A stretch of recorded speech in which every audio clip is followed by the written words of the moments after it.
দেব, আমি অপেক্ষা করবো, আর কিছুদিন পর আমি তোমাকে একটা ফোন করবো। আসি। কি রে, এবার উদাস হয়ে কি ভাবছিস? কিছু না, এমনি। কিছু একটা তো হয়েছে, বল তো আমাকে।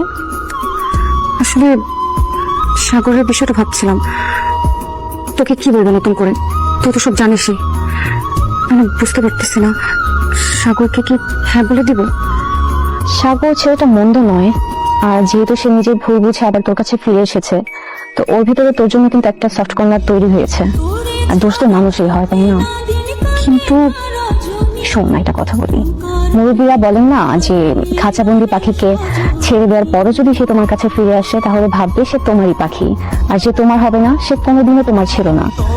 সাগর যেহেতু তার ভুল বুঝতে পেরে আবার তোর কাছে ফিরে এসেছে, সে সত্যি তোকে ভালোবাসে, সে সত্যি তোর।